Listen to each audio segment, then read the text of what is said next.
Avez-vous déjà ressenti que quelqu'un vous utilisait ou vous exploitait? Peut-être que cela s'est produit dans une amitié, une relation ou même au travail. C'est une douleur que beaucoup d'entre nous connaissent bien. Nous nous sentons trahis, trompés et même humiliés. C'est une situation qui nous fait perdre confiance en autrui et remet en question notre capacité à juger le caractère des autres. Si vous avez déjà vécu cette situation ou connaissez quelqu'un qui en souffre, cette vidéo est pour vous. Suivez-nous et découvrez comment faire face aux personnes qui abusent de vous selon la parole de Dieu. Ensemble, nous trouverons des solutions et surmonterons cette douleur qui nous afflige tant. La Bible nous enseigne beaucoup de choses sur la façon de gérer les personnes qui abusent de nous. Dans Proverbes, chapitre 22, versets 24 et 25, nous lisons « Ne te lie pas d'amitié avec l'homme coléreux, ne va pas avec l'homme viol, de peur que tu ne t'habitues à ses voies et que tu ne tombes dans un piège. » Cet passage nous met en garde contre le danger de nous impliquer avec des personnes ayant un tempérament explosif ou manipulateur. En le faisant, nous risquons d'adopter ces comportements nuisibles et de tomber dans des pièges. Il est donc important d'être sélectif en ce qui concerne les amitiés que nous cultivons et de maintenir une position ferme en ce qui concerne nos valeurs et nos limites. Être exploité par quelqu'un peut être l'une des situations les plus douloureuses que nous puissions affronter. C'est comme si quelqu'un nous aspirait notre énergie, notre temps et nos ressources, nous laissant sans force et sans espoir. Mais est-ce une situation nouvelle? La Bible apporte-t-elle un enseignement sur la façon de gérer les personnes qui abusent de nous? Dans Proverbes, chapitre 19, verset 19, nous lisons « Le châtiment est réservé à celui qui s'emporte. Si tu le délivres une fois encore, tu devras encore le faire. » Ce verset nous montre que, dans de nombreux cas, il vaut mieux ne pas céder aux demandes des personnes qui essaient de nous exploiter, car cela ne fera que les encourager à continuer à faire la même chose à l'avenir.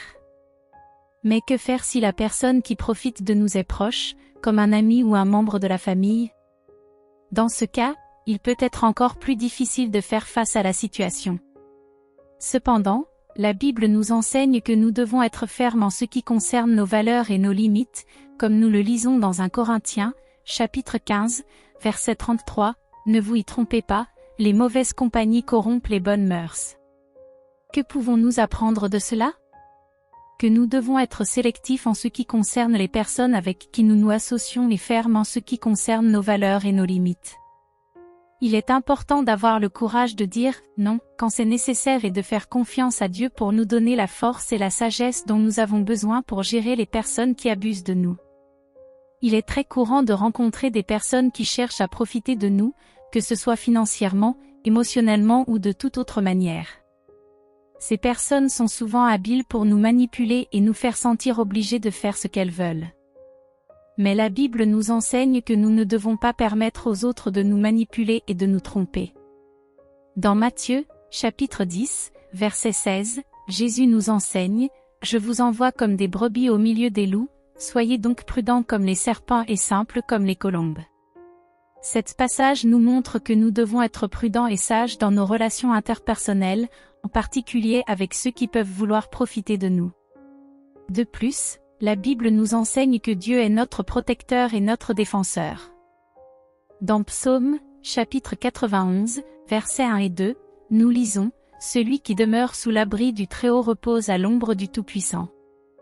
Je dis à l'Éternel, mon refuge et ma forteresse, mon Dieu en qui je me confie. » Cet passage nous montre que nous pouvons avoir confiance en Dieu pour nous protéger et nous guider dans toutes les situations de la vie, y compris dans les moments où nous nous sentons vulnérables ou menacés par ceux qui cherchent à profiter de nous. Malheureusement, nous sommes souvent victimes de personnes qui exploitent notre bonté et notre générosité. Ce peut être quelqu'un qui nous emprunte de l'argent et ne le rend pas, un ami qui demande toujours des faveurs mais qui n'est jamais disponible quand nous en avons besoin, ou un collègue de travail qui nous fait porter tout le travail tandis qu'il profite des récompenses. Ces situations peuvent nous rendre tristes, découragés et même désespérés. Il est difficile de faire face à cette situation, mais la Bible nous enseigne que nous ne sommes pas seuls. Dans Psaume, chapitre 27, verset 10, nous lisons « Si mon père et ma mère m'abandonnent, l'Éternel me recueillera. » Dieu sera toujours à nos côtés, nous donnant la force et la sagesse pour faire face à ces situations difficiles. De plus, la Bible nous enseigne l'importance du pardon et de l'amour du prochain.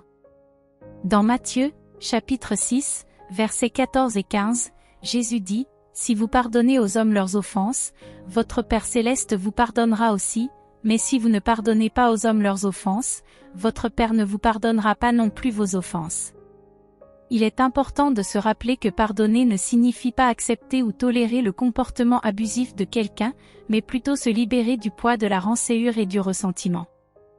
Être utilisé ou exploité par d'autres personnes est l'une des douleurs émotionnelles les plus difficiles à gérer. C'est une sensation d'impuissance et de manque de respect qui nous fait sentir dévalorisés et humiliés. Mais sachez que vous n'avez pas besoin de passer par cela seul. La parole de Dieu nous apporte la sagesse et la force nécessaires pour faire face à ces situations de manière saine et positive.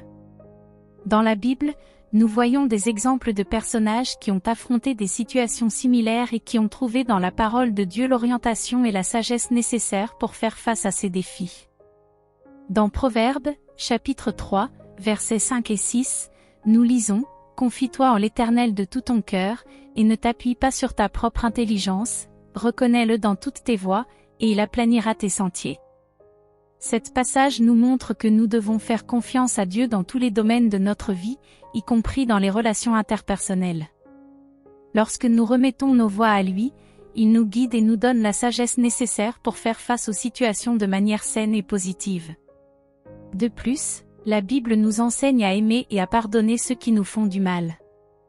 Dans Matthieu, chapitre 5, versets 43 et 44, Jésus nous enseigne, « Vous avez entendu qu'il a été dit, tu aimeras ton prochain, et tu haïras ton ennemi. Mais moi, je vous dis, aimez vos ennemis, bénissez ceux qui vous maudissent, faites du bien à ceux qui vous haïssent, et priez pour ceux qui vous maltraitent et qui vous persécutent. » Cet passage nous montre que nous devons aimer et pardonner ceux qui nous font du mal, non pas parce qu'ils le méritent, mais parce que nous sommes appelés à aimer et à pardonner comme Dieu nous a aimés et pardonnés. Lorsque nous faisons cela, nous trouvons la paix et la tranquillité nécessaires pour aller de l'avant et surmonter les difficultés. Il est possible de surmonter la douleur d'être utilisé ou exploité par d'autres personnes, lorsque nous avons confiance en Dieu et en sa parole. Que nous puissions trouver la force et la sagesse dans la parole de Dieu pour faire face à ces situations de manière saine et positive, en aimant et en pardonnant comme nous avons été aimés et pardonnés par lui. Maintenant, unissons-nous dans la prière pour chercher la paix et la tranquillité dont nous avons besoin pour faire face aux personnes qui abusent de nous. Père Céleste, nous te demandons de nous aider à gérer ces situations difficiles et de trouver la sagesse et la force nécessaires pour surmonter ce problème. Nous savons que nous nous sentons souvent impuissants devant les personnes qui essaient de profiter de nous, mais nous croyons qu'en toi, nous pouvons trouver une véritable protection et défense. Nous te demandons de nous aider à te faire confiance et à remettre ces situations entre tes mains, sachant que tu es notre refuge et notre forteresse. Nous te demandons également de nous donner la sagesse nécessaire pour identifier les personnes qui pourraient essayer de nous manipuler et de nous aider à agir avec discernement et amour. Que nous puissions toujours chercher en toi la véritable protection et orientation, sachant que tu es toujours à nos côtés.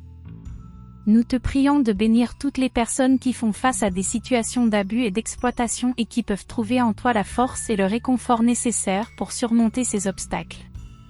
Que nous nous souvenions toujours que c'est seulement en toi que nous trouvons la véritable justice et la protection. Nous demandons tout cela au nom de Jésus-Christ, notre Sauveur et ami fidèle. Amen. Puissions-nous continuer à faire confiance à Dieu et à chercher dans sa parole la sagesse nécessaire pour faire face aux personnes qui cherchent à profiter de nous. Donnez-nous votre avis sur notre vidéo et abonnez-vous à notre chaîne, cela m'aide à trouver la force de poursuivre ce projet. L'une des plus grandes sources de stress et d'anxiété est la pression quotidienne. Les demandes du travail, de la famille et des responsabilités peuvent nous laisser épuisés et sans énergie, ce qui peut nuire à notre santé mentale et émotionnelle. C'est pourquoi il est important de trouver des moyens de faire face à cette surcharge et de trouver un équilibre dans nos vies. Nous parlons de tout cela dans notre prochaine vidéo.